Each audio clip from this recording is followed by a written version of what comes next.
to the Andrew Lawton Show.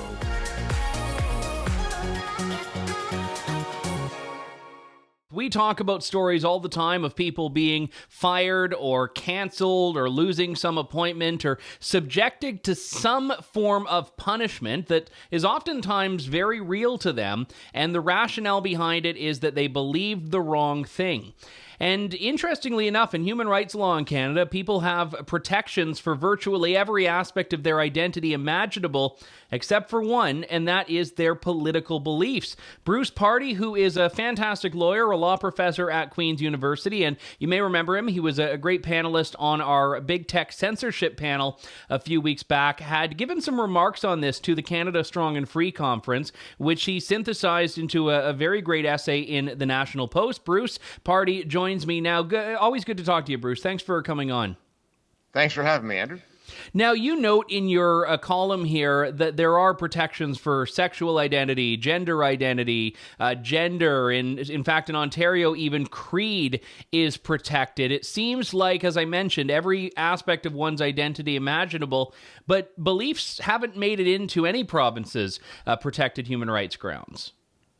Well, actually, there are several provinces that do list it in their human rights codes as a protected ground of discrimination, but it really hasn't amounted to much. And you'd be pretty hard-pressed to say that political beliefs are really genuinely, robustly protected anywhere across the country. Yeah, you mentioned something that I wanted to read here. You said the baker must serve the transgender woman because his private shop is a quasi-public space, but he can ban the guy in the MAGA hat, and Twitter can censor right-wing speech because, after all, private businesses are private. It does seem like we have a very significant double standard in when we say that, no, it's your business, you can do what you want, and when we say, oh, no, if you open your doors to the public, you have to treat yourself like the town square. That's right. Yeah, and you'll hear this argument all the time with respect to the big tech companies, right? So Twitter, for example, is a private company, and so therefore it should be able to censor whatever views it likes. Well, okay, but if you're going to go with that, then that theory, if you extend it, means that the baker can serve anybody they like, and the hairdresser can serve anybody they like, and so on down the line. So what I'm trying to get at is, let's have it one way or the other. Either everybody is protected or everybody is free to choose as they wish. And the problem we have right now is it's some of one and some of the other. And the sum of one is almost inevitably favoring and protecting those causes and identities championed by the left. And the right is hung out to dry. And they often do it to themselves, too, by saying, well, we believe in freedom to do what you want. And I agree. I agree with that. I think people and companies should be able to choose as they wish. But the problem is that that's not what we have. And we have no prospect of getting there. And so the question remaining is, do we extend the protection to political beliefs, or do we just leave things in the mess that they are? Yeah, you have identified this gap here. You've identified the double standard, and from that, the choice we have is either expand these protections to include political beliefs or strip away all of the other ones as they pertain to what people can do and who people associate with and who people sell as customers or sell to as customers. And is your ideal version, though, that one, which is we actually kind of scrap the whole thing? Oh, yes, that would be my ideal. My idea, so human rights began, it's an excellent idea, right? The idea is that people should be protected from an overbearing state. I mean, we don't want people being thrown in jail arbitrarily or being subject to torture without due process in terms of prosecutions and so on. That's where the idea of human rights originates. And it's a really great idea, but the problem is that modern human rights have morphed into this other thing wherein some people can impose upon other people to recognize and validate their identities and beliefs. And yeah, we'd be better off without that version of human rights altogether, as far as I'm concerned. But the political problem is that's not going to happen. There is no political party of any political stripe with the guts to take that step. And so what we're left with is, do we want to extend protection to political beliefs that right now are being subject to an awful lot of punishment. One of the things I've always found about human rights commissions is that inherently they have to create some sort of a hierarchy of identity groups. I mean, one of the most notable examples, I think it was a year or 2 years ago in, I want to say Windsor, there was a waxologist from some salon that didn't want to wax a transgender customer, but the reason was that the waxologist was a Muslim. So all of a sudden you have her religious rights to not have to wax a man's genitals and the transgender person's rights to be recognized as, in fact, a woman. And in these cases, there's no right answer once you make the government the arbiter of this. The right answer, I would say, is, well, the transgender person should go to a business that wants her business, and the waxologist should be able to say, I don't want your business. But we as a society do not want to have these discussions on our own. It seems like people have just welcomed in the government to be the arbiter in every single disagreement. That's exactly right. Exactly right. And you'll notice that those cases that involve waxologists and transgender customers are actually avoiding the more basic problem. According to the logic of the human rights codes, as soon as a waxologist says, well, I don't want to do, forget the transgender question. I don't want to wax men. I'm a woman. I don't want to wax men. Maybe it's because I'm a woman. Maybe it's because I'm a Muslim, but I don't want to wax men. Now, before you even get to the transgender problem, that's discrimination. On the face of the Human Rights Code, that's discrimination. You're not supposed to be able to discriminate on the basis of sex or gender. So there's a lot of left hand, right hand, not really telling the truth about these things, because if you extended the logic to all cases, then we would all be locked down in terms of the choices we were able to make.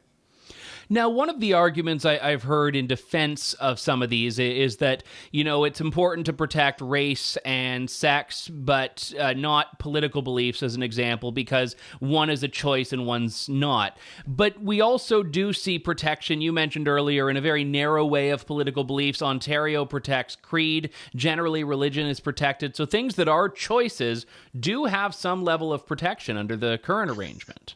Well, let's go further. I mean, there are other kinds of choices that are fully protected, and quite clearly so. So let's go back to the transgender question.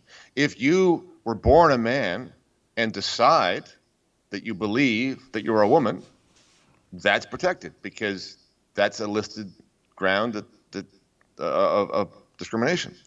If you are a member of a particular religion, you believe in that religion, that belief is protected. These are no more inherent characteristics than a belief in a political ideology. And to say that a political ideology is, well, it's just a belief and therefore it's not inherent and therefore you can change it, is to suggest that, we can require you to change the central propositions of your political or philosophical beliefs. That's no more reasonable than expecting somebody to be able to change their religious beliefs. And that's something that we would not require them to do.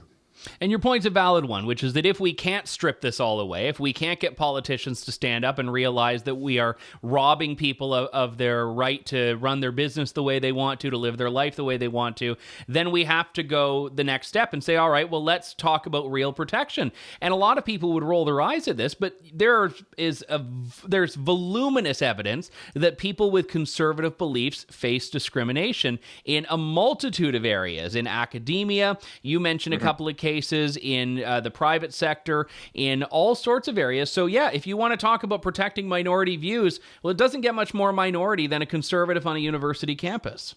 You're not kidding. That's absolutely true. And it happens all the time now. It's happening all the time. And in most cases, people are not aware of. You'll see the occasional case written about in the paper or so on. And those are serious and wrong. But there's a whole lot of things happening that people don't see. Let's say this, though. One of the objections to this idea is that the whole thing will become totally unmanageable, unwieldy. The restrictions to be placed upon into the lap of employers would be untenable. And, in a way that might turn out to be true. But my point is, look, if that turns out to be true, if that makes the whole regime so untenable that it sort of collapses under its own weight, that's a good thing, right? So either way, it's a win. Either it works and political beliefs are actually protected, or it extends the human rights code idea to such an extent that the whole thing sort of collapses. Either one of those two things is a win in my books. Yeah, you raise a great point. Conservatives should actually be on the front lines of trying to expand these commissions' powers just to bring about attention to how absurd a lot of them are. I just want to pivot very briefly here, Bruce, because we've been talking on the show for weeks now about Bill C-10, which is the bill that will put the internet and internet content under government regulation. Your perspective on this one, I'm curious about, because we know that the Federal Human Rights Act doesn't deal with what you do in your own business for the most part, but it does deal with federally regulated areas. And one of those is very key, which is the internet. And that was where years ago there was Section 13, which regulated internet speech. Is there a direct connection that we can draw between Bill C-10 and a lot of these things that you're talking about in a provincial context at the federal level, with the online harms bill or online hate speech bill that Stephen Guilbeault is talking about wanting to introduce any day now?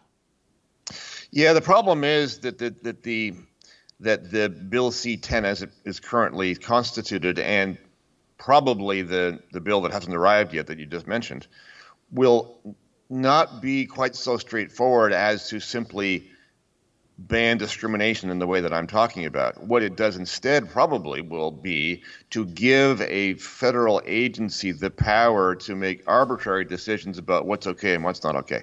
And so that's the worst of all worlds. Not only do you not have a list of criteria, you have taken the power of speech away from people and given it to the government to supervise. That's just bad news all around. Wow. Well, I appreciate your voice on these matters always. We'll have to have you back on once we see, at long last, the text of this online hate speech bill. Although, come to think of it, I think the proper position on this is that if we never see it, it will be a good thing for Canada and a good thing for free speech. But nevertheless, we'll have you back on anytime. Bruce, thanks very much. And you can check out his National Post column about this political speech protection in the National Post. Political beliefs must be protected from discrimination because cancel culture is winning. Bruce, always a pleasure. Thanks for coming on. Good stuff, Andrew. Thanks very much. Thanks for listening to The Andrew Lawton Show. Support the program by donating to True North at www.tnc.news.